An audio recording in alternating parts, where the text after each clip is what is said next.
Salve, salve! Sejam todos bem-vindos ao canal do professor Alex Nina. Vamos falar de características políticas e econômicas da fábrica urbana. A economia urbana e seu sistema de governança, ao contrário das áreas rurais, depende de rendimentos não agrícolas versus agrícolas nas áreas rurais e de uma economia monetária versus a subsistência predominante nas áreas rurais. Nós já falamos bastante disso em aulas anteriores, mas além disso é caracterizada por prática de subsistência específica da cidade, disponibilidade de recursos, expectativa de público, confiança pública em instituições e sistemas de seguridade social. Vamos lá falar dessas características. Então, em questão de rendimentos agrícolas versus não agrícolas, a maior parte dos rendimentos agrícolas, aliás, menores rendimentos agrícolas em relação aos rendimentos não agrícolas. Então, a maior parte dos rendimentos urbanos eles não são agrícolas. A subsistência vezes a economia monetária. Você tem menor subsistência em relação à economia monetária, ou seja, as pessoas no campo elas produzem para o próprio consumo. Na cidade não, elas produzem para ganhar dinheiro e aí o dinheiro, a partir do dinheiro comprar o que consome.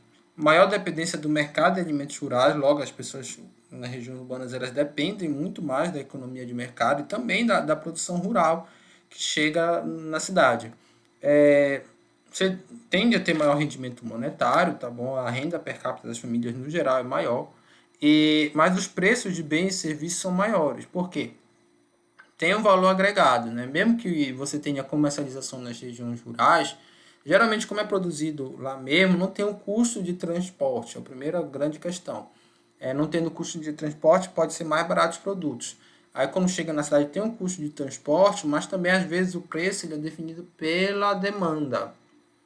E como a demanda na cidade é maior por ter mais gente, pode ser que isso faça com que o preço aumente também. Ok? Além de ter mais gente, também tem gente com mais dinheiro, renda per capita maior. Então, isso faz com que o preço dos produtos nas cidades aumente. Claro, né? Principalmente desses produtos alimentares. É claro que alguns produtos industrializados que vêm ou então produtos que vêm de fora, eles podem ser no sentido contrário, né? Eles podem chegar mais fácil numa cidade do que numa região rural distante. Aí tem um custo de transporte, de frete, então acaba ficando mais caro. Isso depende muito aí do produto. Práticas urbanas de subsistência. Então você tem maior especialização e menor diversificação em relação à prática de subsistência, então as pessoas acabam ficando mais especializadas. Aumento da sobreexploração de ativos naturais. Maior especialização, isso aqui é o próprio trabalho, tá? Então você trabalha e sua renda depende daquilo lá. Se você perder aquilo lá, não tem como. No produtor rural, ele geralmente não produz uma única coisa. Então, até porque tem uns ciclos. Então, ele hora está produzindo, aqui na Amazônia, né, açaí, hora peixe, né, comunidades ribeirinhas, é muito comum. Aumento da sobreexploração de ativos naturais na cidade, então os ativos naturais eles são sobreexplorados, superexplorados, menor espaço de trabalho no geral, maior uso da habitação como ativo produtivo. Porque as casas no ambiente rural ela serve para moradia, ó. A produção mesmo está ali fora, né? Na plantação, enfim. É, Na região urbana, às vezes você acaba utilizando sua própria casa para o seu trabalho. É claro que muitas vezes é propriedade alugada, isso até tem algum benefício fiscal, porém, às vezes a pessoa trabalha também em casa, até inclusive remoto, como está sendo agora no contexto da pandemia. Não que isso não exista na região rural, mas é menos comum. Características socioculturais, a disponibilidade de recursos também. Então, maior disponibilidade de recursos na região urbana e menor distribuição de recursos. Maior desigualdade, aqui essa foto é clássica, tá? Contraste na região urbana.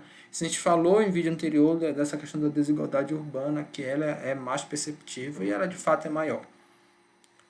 Poder de controle. Então, você tem maior controle do cumprimento dos marcos legais na região urbana. Quer queira ou que não, a polícia é até mais fácil dela se locomover, de estar presente ali, dependendo da situação de se locomover. Claro que existe o trânsito, mas também existem as vias, então você também tem ali, hoje, né, você tem, principalmente com as redes sociais e com a questão de todo mundo ter um celular, é mais fácil você ter esse controle também.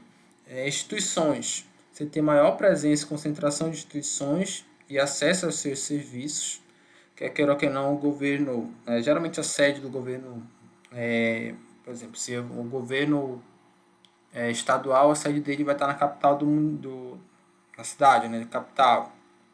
Ou mesmo de um município, a sede do governo vai estar na região urbana de um município.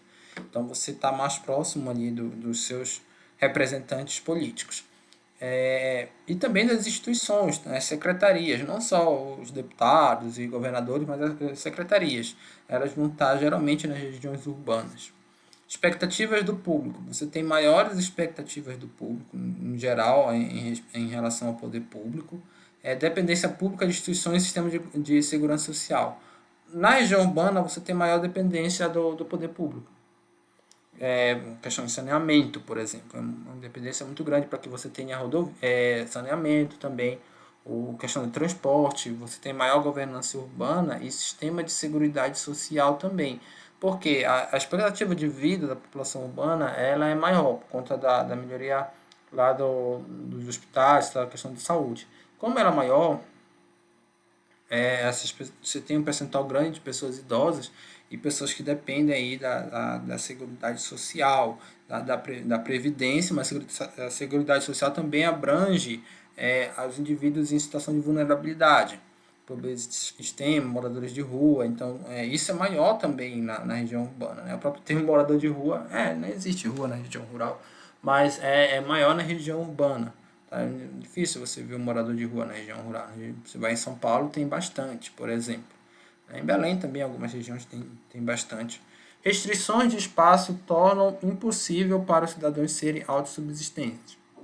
Ou menos tornam difícil. Né? Impossível é melhor tirar esse termo redundante. Então, torna-se difícil. Ou depende da agricultura como sua principal fonte de renda. Dificilmente, né, na cidade alguém vai depender da agricultura. Claro, pode ter pequenos produtores urbanos, mas isso é muito raro.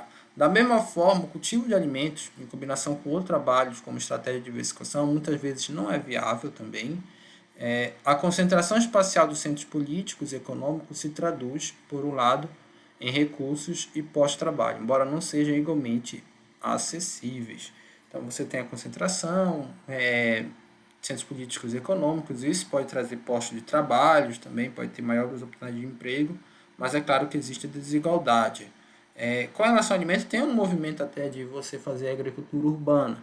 E teoricamente você tem até uma vantagem, que é a vantagem de você estar próximo do seu consumidor. Só que aí qual é o obstáculo? Você manter uma área ali para agricultura urbana, para fins agrícolas, porque os terrenos vão se valorizando e aí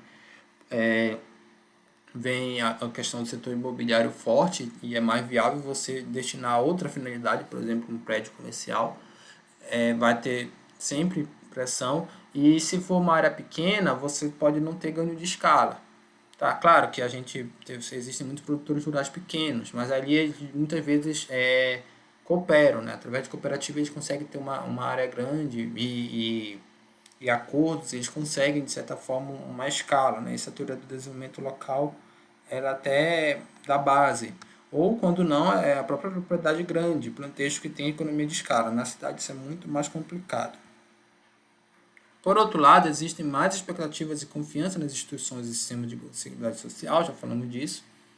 Um exemplo é o grande número de imigrantes urbanos, que se afastam muito das redes de segurança social, como a família. Como tem pessoas que vão de uma cidade para outra, né, que chegam numa cidade grande, acaba que a relação com a família ela fica enfraquecida. Ela pode se até perder completamente, ou ficar bem fraca mesmo, né? Mas não é a mesma coisa. Muitos cidadãos dependem, assim, das autoridades públicas para resolver seus problemas, incluindo os eventos meteorológicos extremos. O que acontece? Quando você tem uma rede de familiar ou de amigos, Se a inundação bate na sua casa, tem como até você se hospedar durante um tempo na casa de um amigo. Mas se você não tem uma rede tão forte, isso pode ficar mais complicado. Aí você fica dependente de abrigos públicos, por exemplo. Até em vez de tomar eles próprios medida de redução de risco, tá? Eles ficam dependentes do poder público e também isso leva até mesmo a certo comodismo para você tentar uma iniciativa própria ou comunitária para resolver aquele problema, né? As comunidades rurais elas tendem a se mobilizar mais para eles próprios resolverem. Na comunidade urbana, fica, como não tem um laço forte de interação entre os indivíduos, eles ficam talvez mais individualmente cobrando o poder público dessa necessidade. Então, aqui algumas referências adotadas nessa aula, as principais referências. Espero que tenham gostado. Até a próxima.